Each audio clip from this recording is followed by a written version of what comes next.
KNSC11, o fundo Middle Risk misto de IPCA e Selic da Kinea. Vamos ler o relatório de junho de 2025, publicado agora, no dia 17 de julho de 2025. Continuará acompanhamento do fundo aqui no canal. Esse será o tema do nosso vídeo de hoje. Ele tem um patrimônio líquido na casa de 1.780 bilhões, a cota patrimonial a R$ 8,81, a cota a mercado a R$ 8,95, veremos adiante, 219 mil cotistas, a última distribuição 9 centavos, veremos também adiante, uma liquidez na B3 de R$ 4.310.000, uma taxa média na carteira de PCA mais 10,22 e uma taxa média na carteira CDI de CDI mais 3,31 ao ano. Ele iniciou as atividades em 2020, tem uma taxa de administração de 1,20 ao ano, não a taxa de performance, e ele é aberto ao público em geral. E na data que eu gravo aqui com vocês, o KNSC11, cota na B3 a R$ 8,82, dentro do valor patrimonial, uma variação positiva nos últimos 12 meses de 8,75. A cotação lá no mercado secundário chegou aqui aos R$ 8,00 em dezembro de 2024, buscou uma leve recuperação aos 8,83, decresceu agora em janeiro e voltou aí, inclusive chegando à casa dos R$ 9,00 e agora decrescendo um pouquinho na casa dos R$ 8,82. A última distribuição do fundo ocorreu agora no dia 14 de julho de 2025, 9 centavos por cota, decresceu um pouquinho, ele que distribuiu 11 centavos lá em abril de 2025, e agora aos 9 centavos faz um yield mensal ainda superior a 1%, 1,01 no dividend yield, 12,57 no dividend yield anual. Se o cotista tivesse investido R$ 1.000 em KNSC11 há 2 anos, teria hoje R$ 1.266,90, já considerando a distribuição de dividendos. O fundo consegue superar em pequena medida o CDI, o que é ponto positivo, retornando no período uma rentabilidade de 26,69%, enquanto o CDI retornou 24,49%, o IPCA 9,67% e o IFIX 9,18%. Então, ponto positivo é a rentabilidade do KNSC11. Mas, voltando aqui para o relatório, a gestão comenta que, ao final de junho, o KNSC, em relação ao seu patrimônio, se encontrava 110% alocado em ativos-alvo, 0,8% em instrumentos de caixa. A parcela investida em CRIs e em IPCA corresponde a 64% do patrimônio líquido do fundo, dando IPCA mais 10,22%, e a parcela de CRIs investidas em CDI corresponde a 45,8% do patrimônio líquido do fundo, dando aí uma remuneração média de marcação de CDI mais 3,31% ao ano e um prazo médio de 3,8 anos. Nesta distribuição de 9 centavos por cota, ele dá uma rentabilidade de 0,98%, 105% do CDI. Em relação às movimentações do fundo, 20 milhões, a primeira é para o blog CD Igaraçu e Guaruva, 6,5 milhões,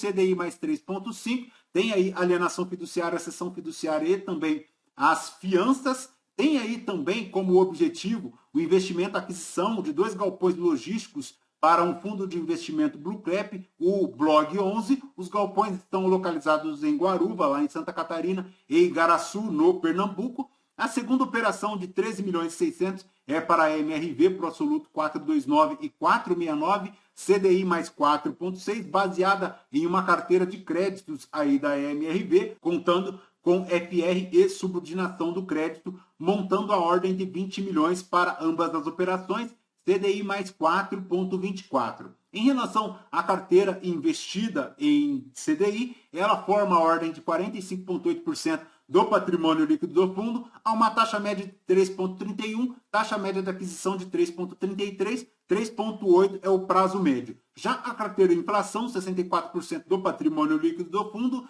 dá aí uma taxa média de 10,22, 8% é a taxa média de aquisição, 7,4% é o prazo médio, uma duration de 4,3 anos. Ele tem 0,1% em FIIs, 0,8% aqui em caixa, rendendo 100% do CDI, chegando à ordem de 110,8% do patrimônio líquido alocado. Ele tem 23,9% aqui em escritórios, 19,3% em residencial, tem aqui também residencial pulverizado, logístico, shoppings e 9% aqui em outros. Ele tem 57,9% em IPCA, 41,4% em CDI, 0,7% em Selic. 86 milhões é o montante correspondente aqui de transações ao mês no mercado secundário, 4.310.000 de volume médio na B3 ao dia. Para a DRE do fundo em junho de 2025, ele fez 18.800.000 aqui de resultado líquido, chegando a um resultado por cota de 9 centavos, dos quais ele distribuiu também 9 centavos, uma reserva acumulada de 9 centavos por cota. Em relação à performance do fundo para os CRIs atrelados à inflação, IPCA, referem-se aí à inflação de abril, que foi de 0,43, e de maio, que foi de 0,26. O cenário de inflação, como vimos em outros vídeos, permanece incerto e a projeção permanece lá em 5,20, ante uma projeção anterior de 5,46. Já os CRIs pós-fixados em CDI, 15% beneficiados aí pela alta da Selic, há uma possibilidade de aumento da Selic, por exemplo, a 15,25% na próxima reunião do Copom. Então, ponto de atenção aí é a questão da taxa Selic.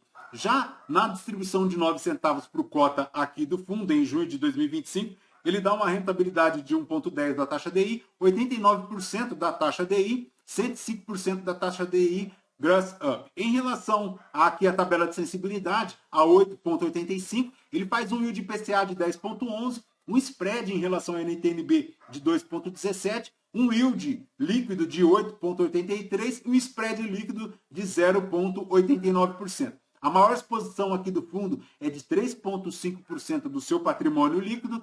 Fica aqui com o CRI da VISC no portfólio da Ancar. Tem aqui uma taxa de aquisição de 8%, uma taxa média de aquisição de marcação a 8,52, 76 milhões de aquisição, um saldo de marcação aí na casa de 69 milhões. O fundo segue bem pulverizado, contando na sua carteira aí com um total de 93 CRIs, bem pulverizado, inclusive com a maior exposição, não chegando inclusive aos 5%, o que é extremamente positivo porque reduz bastante a matriz risco-impacto do fundo. Ele tem hoje 10,8% do patrimônio líquido em alavancagem, com operações compromissadas reversas lastreadas em CRIs, e DKNSC11 é basicamente isso. Perfeito, pessoal? Lembrando, este vídeo não é uma recomendação de compra ou de venda de nenhum dos ativos aqui mencionados. Aos novos inscritos, bem-vindos. Você que permanece conosco, muito obrigado por isso também. E você que ainda não é inscrito, considere se inscrever. Deixa seu like, seu joinha, porque tudo isso nos fortalece aqui na produção de conteúdos. Fechou? Voltamos então com vocês no próximo vídeo. Fraterno abraço a todos. Até mais.